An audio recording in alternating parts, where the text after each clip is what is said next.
Queria convidar os irmãos para a leitura de Atos, capítulo 1, versículos de 12 a 14. Assentados assim como os irmãos estão, acompanhe a leitura em sua Bíblia.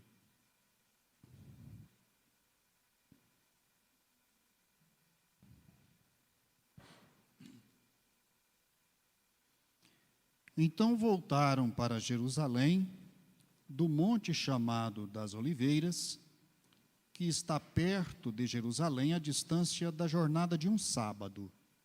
E entrando, subiram ao cenáculo, onde permaneciam Pedro e João, Tiago e André, Filipe e Tomé, Bartolomeu e Mateus, Tiago, filho de Alfeu, Simão o Zelote, e Judas, filho de Tiago.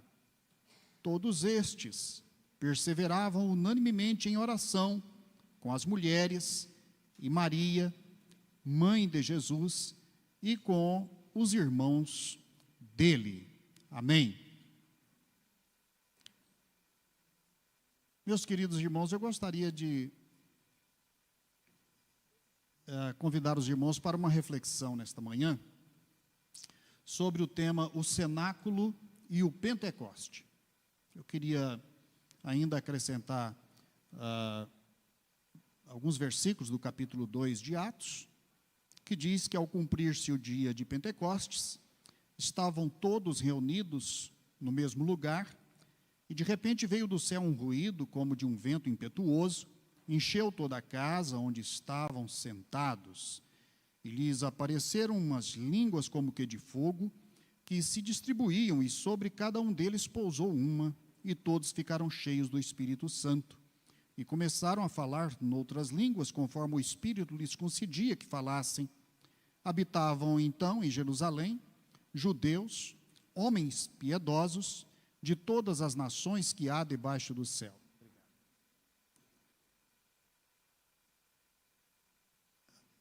Muito bom. Eu gostaria, então, de propor aos irmãos estas duas referências. A referência do cenáculo e a referência do Pentecoste. Na década de 60, começou entre as igrejas batistas um movimento muito forte, alguns chamam de movimento perturbador, que foi um movimento de renovação espiritual. Eu vou começar com essa digressão histórica, para a gente poder entrar no tema. Naquela época, em 1960, o pastor José Rego do Nascimento publicou um livro que foi muito lido, e era um livro muito usado nas reuniões, chamado O Calvário e o Pentecoste. Pastor Rego, então, deflagrou um movimento de renovação espiritual no meio batista naquela década de 60. E neste livro, o pastor Nascimento entende o Calvário como sendo a fonte de salvação e o Pentecoste como fonte de poder. São duas figuras muito inspiradoras realmente. Quando a gente pensa nestes dois lugares, ou nestas duas realidades que inspiram a nossa vida espiritual e a nossa vida cristã. Pastor Nascimento foi, então, muito influente, mas as duas referências por ele usadas para explicar a obra de Cristo e a do Espírito Santo, de certo modo, estava equivocado em alguns aspectos. O Calvário, de fato, é o ápice da obra de Cristo e da salvação. É o momento da expiação. É o momento de colocar as fundações do perdão. A obra sobre a qual o perdão tornou-se possível. Mas o Pentecoste visava a obra da evangelização. E não somente uma fonte de poder para o crente. e, conforme nascimento, uma fonte de poder da qual o crente se apropria. Então, ali ele tem experiências sobrenaturais, por causa do poder que está operando nele. E mais grave ainda, pastor Nascimento fez uma separação inaceitável entre salvação e batismo com o Espírito Santo, sendo salvação em Cristo e batismo com o Espírito Santo pelo dom de línguas, que ele interpretava como sendo línguas de anjos, línguas desconhecidas do ser humano. Daí, a grande busca de poder que fascinava os crentes no movimento de renovação espiritual e que dividiu tantas igrejas naquela época. No Pentecostes, o poder realmente é concedido. E Jesus, em Atos 1:8, prometeu aos discípulos que eles receberiam o poder do Espírito Santo que haveria de descer sobre eles, mas o que Rego Nascimento não põe em primeiro lugar é o objetivo. O objetivo do poder dado aos discípulos era missionário, era para a evangelização. E as línguas que foram ditas ou faladas no dia do Pentecostes eram idiomas perfeitamente compreensíveis por todos aqueles que estavam em Jerusalém naqueles dias, de diversas nações, tribos, que se reuniram em Jerusalém para a festa do Pentecostes. Pois bem, hoje nós vamos refletir então sobre o cenáculo e o Pentecostes, e não sobre o Calvário e o Pentecostes. Estas duas referências que eu estou então trazendo para os irmãos nesta manhã, são referências espirituais, são neotestamentárias, e nos servem para uma reflexão a respeito da nossa vida espiritual e da nossa missão como crentes, como cristãos, neste mundo. O cenáculo é um chamado à comunhão, à oração e à espera. 3 palavras-chave aqui: a comunhão com Jesus, a oração dos discípulos e a esperança em vista do que Deus vai fazer no futuro. O Pentecoste é a representação do envio dos discípulos para pregar às nações e fazer a grande colheita, para a formação do povo de Deus. Pentecostes era a festa que se celebrava na época da colheita, 50 dias após a Páscoa. A época em que os hebreus, eles prestavam culto a Deus durante uma semana para agradecer os frutos que haviam colhido. Então, o Pentecostes representa a colheita. O cenáculo é uma expressão interessante. Algumas traduções não falam de cenáculo, falam do piso superior da casa. Mas aqui, nós temos uma insistência, especialmente por Lucas, a respeito deste piso superior, que é chamado então de cenáculo, ou seja, a sala de ceiar, a sala da ceia, ou do jantar, que era a principal refeição dos judeus. Eles saíam para os campos e só reuniam em casa na hora do jantar, por isso era um momento sagrado deles, momento de ceiar, era assim a vida deles. Então era um lugar especial. E cenáculo ficou consagrado, então, na nossa história cristã, por causa da tradução que foi feita do grego para o latim.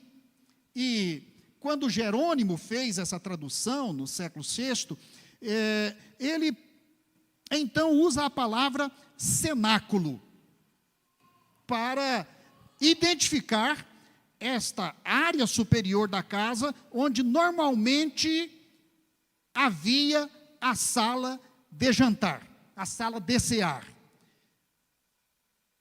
É por isso, então, que a palavra cenáculo passa para a nossa tradição cristã e passa a representar um lugar muito especial. Pois bem, eu queria dividir, então, essa reflexão em 2 pontos. Primeiro, a igreja na intimidade do cenáculo, e depois, a igreja no Pentecoste. A igreja na intimidade do cenáculo. O cenáculo aparece em diversas ocasiões, e especialmente na ocasião da última ceia que Jesus realizou com seus discípulos. Jesus manda os discípulos entrarem na cidade de Jerusalém, encontrariam um homem portando um cântaro, eles deveriam então seguir aquele homem. Quando ele chegasse à porta de sua casa, eles deveriam dizer a ele: chegou a hora. O mestre manda dizer: chegou a hora. Onde está o lugar que ele haverá de comer a Páscoa? Então, aquele homem leva os discípulos a um lugar espaçoso, chamado cenáculo, onde Jesus, então, iria se reunir com os seus discípulos. Alguns especulam a respeito de quem seria o proprietário dessa casa. Alguns imaginam José de Arimateia. A resposta parece mais simpática, é a de que esta era a casa de Maria, mãe de João Marcos, o autor do Evangelho de Marcos. Por causa da referência da celebração da primeira ceia, com muito detalhe, que o Evangelho de Marcos faz. Então, há uma tonalidade no Evangelho de Marcos, que parece que ele está querendo chamar a atenção para a sua identidade. Então, isso parece ocorrer em 2 ocasiões. Essa ocasião da celebração da ceia, onde a casa dele teria sido então oferecida a Jesus, e este amplo espaço onde Jesus poderia se reunir com os discípulos, e aquela quase anedota daquele jovem que na noite em que Jesus foi preso, sai de noite, assim, só enrolado num lençol, e quando ele se aproxima daquele tumulto, onde Jesus era transportado para a casa do sumo sacerdote, os soldados quiseram apanhá-lo, e dizendo que ele também era um discípulo, e ele larga o lençol para trás, e sai correndo em direção à sua casa. A Bíblia diz que ele estava seminu. Então, esses detalhes parecem reforçar que realmente esse cenáculo era o da casa de Maria, mãe de João Marcos. O cenáculo, então, acompanha a história do ministério de Jesus com os discípulos. E é um lugar especial, porque Jesus chama os discípulos para a última ceia, exatamente ali. E a última ceia significava participar com Jesus na sua morte e paixão, porque ali ele oferece o seu corpo e o seu sangue aos seus discípulos. Então, o cenáculo é o lugar onde nós temos a maior das intimidades com o Senhor Jesus, porque ali nós vislumbramos a possibilidade de participação no corpo e sangue de Cristo, ainda que nós façamos isto hoje simbolicamente, através da ceia, mas a ceia é sempre uma lembrança deste cenáculo, E a ceia é sempre a lembrança da morte, da crucificação e até da ressurreição de Jesus, e de como ele estendeu esta sua paixão sobre os seus discípulos. Em Lucas 22, de 14 a 20, nós vamos encontrar este relato da ceia. E Lucas é muito fiel a Marcos. Lucas, talvez, não é, tenha tido como um dos seus melhores informantes, né, ao escrever o seu evangelho, exatamente João Marcos, e exatamente a família de João Marcos, que era a família de Pedro também. Então, no cenáculo, Jesus chama os discípulos para participarem da sua paixão. Não pode ser discípulo de Jesus aquele que não participa do seu corpo, do seu sangue, do seu sofrimento. Nós só somos discípulos de Jesus a partir do momento que nós reconhecemos a dor que ele sofreu, o preço que ele pagou, e de estarmos dispostos a tomar a nossa cruz e trilharmos o caminho com ele. Discipulado é, então, participação com Jesus. No cenáculo também, Jesus lava os pés dos seus discípulos. Esta é uma das coisas mais lindas do Evangelho. Leia este texto de João 13, assim, bem devagar. Olhando para os detalhes. Você vai ver como é maravilhosa aquela ação de Jesus, de cingir-se com uma toalha, tomar uma bacia e começar a lavar os pés dos discípulos. E ele estava fazendo isso de modo a nos dar também a participação espiritual. Nós que cremos em Jesus, nós que cremos no Evangelho, nós que cremos nas ações que Jesus realizou, cremos também que se estivéssemos lá com os apóstolos, os nossos pés teriam sido lavados por Jesus. Porque ele veio para exatamente nos purificar, nos limpar de toda impureza, nos dignificar, nos servir, banhar os nossos pés. Então os discípulos foram abençoados e nós também espiritualmente somos abençoados. E ali Jesus conforta o coração dos discípulos com a grande oração sacerdotal. O Evangelho de João é primoroso nisto. Todos os capítulos de 13 a 17 se passam no cenáculo. Desde a ceia, ao lava-pés, a oração pelos seus discípulos, até a oração sacerdotal do capítulo 17 de João.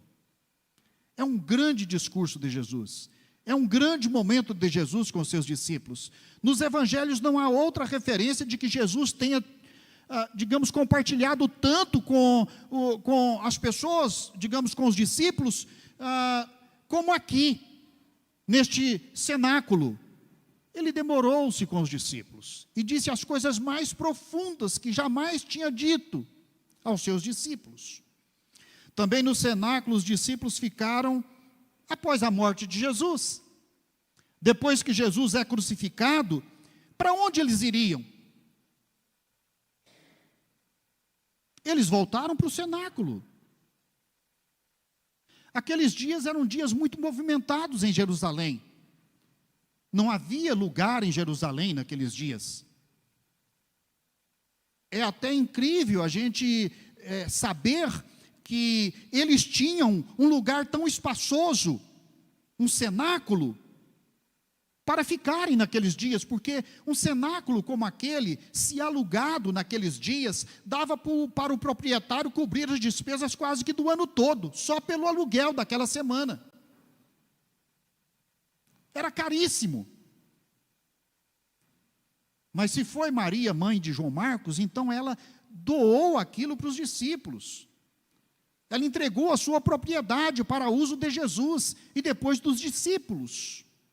Tamanha era a consagração daquela mulher, sua dedicação, seu amor a Jesus. Então, os discípulos, eles ficam ali após a morte. Depois Jesus manda as mulheres que o viram ressurreto dizer aos discípulos para irem para a Galiléia, porque lá eles o encontrariam. E depois, quando Jesus se manifesta a eles lá na Galiléia, diz então a eles: voltem para Jerusalém e aguardem lá até que do alto sejais revestidos do poder do Espírito Santo. E eles retornam para Jerusalém. E para onde? Para o cenáculo. Então, no cenáculo, os discípulos esperaram pela promessa do revestimento que vem do alto. Atos 1, de 12 a 14, o texto que nós lemos. O cenáculo, então, se torna este símbolo da comunhão com Jesus, este símbolo da comunhão dos discípulos, este símbolo da espera pela manifestação de Deus na vida dos discípulos, e especialmente pela chegada da promessa no Pentecoste. A igreja de hoje precisa disto? Precisa. A igreja de hoje precisa voltar ao cenáculo. A igreja de hoje precisa de visitar este lugar de adoração, que na verdade não é um lugar físico mais. É uma representação que nós fazemos daquilo que nós precisamos, como crentes, para abastecer a nossa alma do consolo, da comunhão, do perdão, das bênçãos do Senhor Jesus Cristo sobre as nossas vidas. Cultive, pois, o cenáculo em sua vida. E o Pentecoste? O Pentecoste representa a dinâmica, de fato, da igreja. Quando Jesus prometeu aos discípulos, ele diz: vocês vão receber o poder do Espírito. Mas não é um poder estático. Por isso que as igrejas que cultivam essas reuniões, eu diria, de segunda bênção, ou de êxtase para falar línguas, elas estão equivocadas nisto. Porque não é estático. A palavra que Jesus usa ali para poder é dinamis. E dinamis é uma palavra que indica o dinamismo, o movimento, a ação.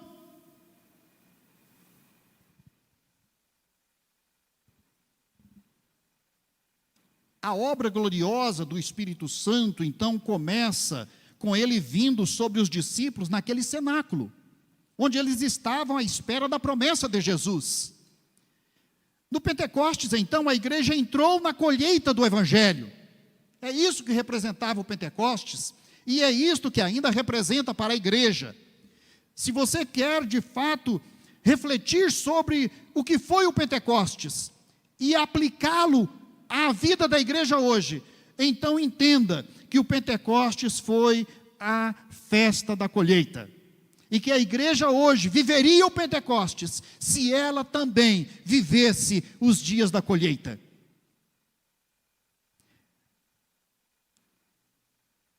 Esta colheita, a igreja não semeou. Esta colheita, ela colheu como se colhia o maná celestial. Esta colheita veio como aquela colheita dos judeus, quando eles entraram na terra de Canaã. Eles ganharam tudo pronto. Eles entraram em campos que eles não semearam. Eles entraram em casas que eles não construíram. Isso é Pentecoste. O Pentecoste, então, para a igreja, é o tempo da colheita. No Pentecoste, a igreja é enviada a todas as nações. Se há um episódio em que a grande comissão se aplica, é neste episódio do Pentecoste. Porque aqui, o livro de Atos relata que, capítulo 2, versículos de 5 a 12, que ali em Jerusalém estavam pessoas representantes de praticamente todas as nações. todas as etnias, todas as línguas. E por isso o Espírito Santo funcionou como um tradutor, levando a palavra da pregação de Pedro para o coração daqueles estrangeiros na língua deles, para que a colheita fosse abundante e para que a igreja compreendesse que o evangelho era para todas as nações da terra. No Pentecostes, a igreja forma um só corpo. Veja que naquele cenáculo o Espírito Santo desce e unifica os discípulos. Isso Paulo vai repetir em 1 Coríntios capítulo 12. A unidade da igreja está na unidade do Espírito, porque é o mesmo Espírito que opera na diversidade das pessoas. As pessoas não são iguais, mas elas formam uma unidade pelo Espírito que nelas habita. E é o Espírito Santo que produz esta unidade, que forma o corpo de Cristo, que faz com que os batizados sejam incorporados à igreja. É exatamente essa palavra ali, nos versículos 37 a 41, do capítulo 2 de Atos. Eles foram incorporados à igreja. No Pentecostes também, a igreja cresce. O fenômeno do crescimento no livro de Atos, ele não é um fenômeno de marketing. A igreja não crescia porque tinha templos aconchegantes com ar-condicionado, porque tinha departamentos operantes. A igreja não crescia por conta de, digamos, causas circunstanciais ou materiais ou administrativas ou, enfim, organizacionais. A igreja crescia porque ela entendia que era tempo da colheita. E o Espírito movia a igreja para aqueles que haviam de receber a Jesus Cristo e serem salvos. Porque, como Jesus disse aos discípulos lá em Samaria, não é? Os campos estão brancos para a ceifa. Meus irmãos, hoje não é diferente. A igreja não tem que fazer mágica para conquistar as pessoas. A igreja tem que testemunhar, tem que viver o evangelho, tem que ser sal e luz do mundo. A igreja tem que ir, ela tem que expressar a sua vida cristã, ela tem que testemunhar da sua fé, ela tem que contar o que Jesus fez.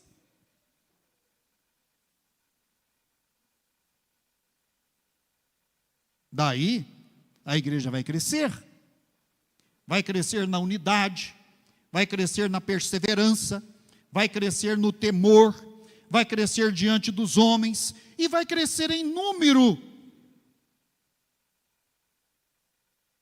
Pois bem, Pentecostes então é esse grande símbolo da colheita, este grande símbolo da operação do Espírito Santo no mundo. Todo o livro de Atos, já recomendou um teólogo, não deveria ser chamado Atos dos Apóstolos, e sim Atos do Espírito Santo, através da igreja.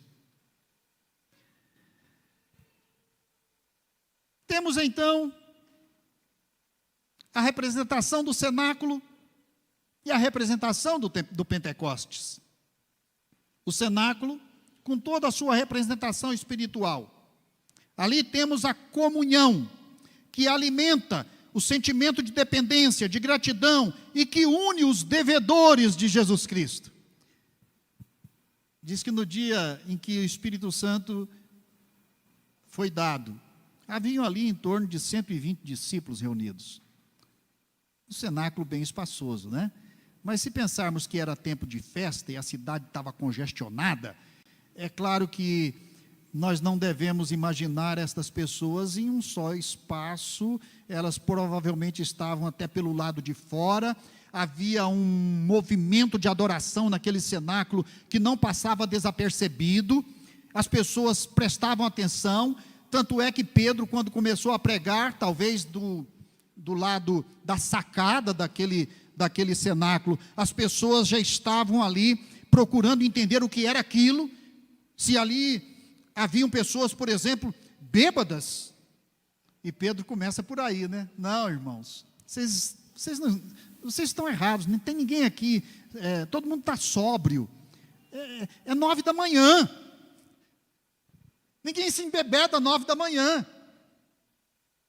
E aí Pedro então passa a pregar, e 3.000 almas são colhidas através daquela pregação. Então devemos entender assim, que o cenáculo é o lugar daqueles que têm uma dívida com Jesus, daqueles que recebem o perdão, e um grande perdão, e que desenvolve um afeto de amor profundo por aquele que o perdoou. Todos nós aqui temos uma dívida com o Senhor Jesus. Ele nos convidou para a mesa dele. Você jamais poderia pagar o ingresso para entrar e participar da mesa do Senhor Jesus. Entretanto, ele te convidou a nós, e nós participamos da mesa com o Rei Celestial.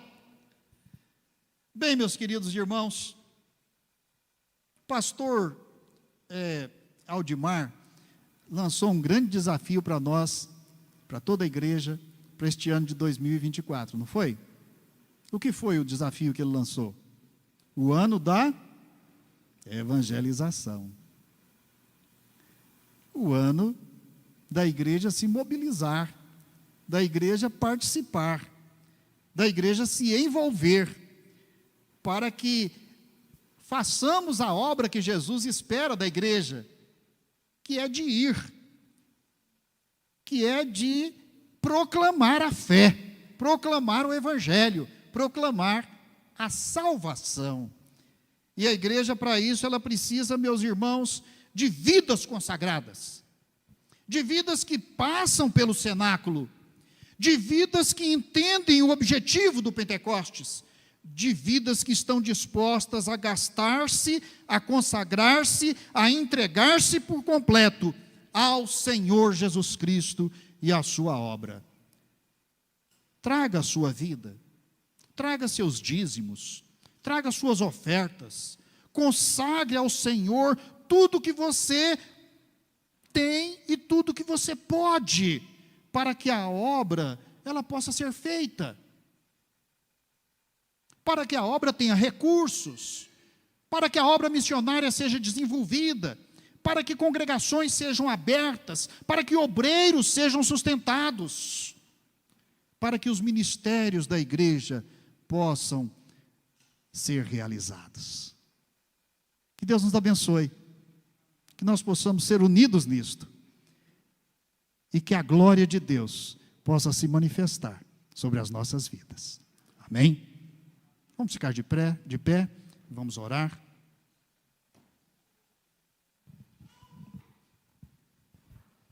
Vou pedir ao pastor Roberto para nos dirigir nesta oração final.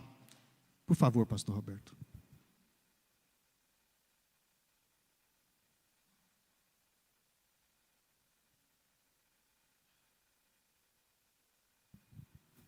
Muito bem, oremos, irmãos. Pai, obrigado pela Tua palavra que foi agora falada a nossos corações. E que todos nós, ó Deus, possamos estar aplicando tudo isto em nossas vidas, que a Tua igreja, ó Pai, esteja nesta empresa de proclamar a Tua palavra, de viver o Teu evangelho, de testemunhar, ó Deus. Que o poder do Teu Espírito esteja em cada um de nós. Que o poder, ó Pai, possa nos levar a proclamar com intrepidez a Tua palavra. Usa-nos, ó Deus, para o Teu louvor, honra e glória. Eu te agradeço por tudo, Senhor, em nome de Jesus. Amém. Deus abençoe, estamos despedidos então do culto da manhã.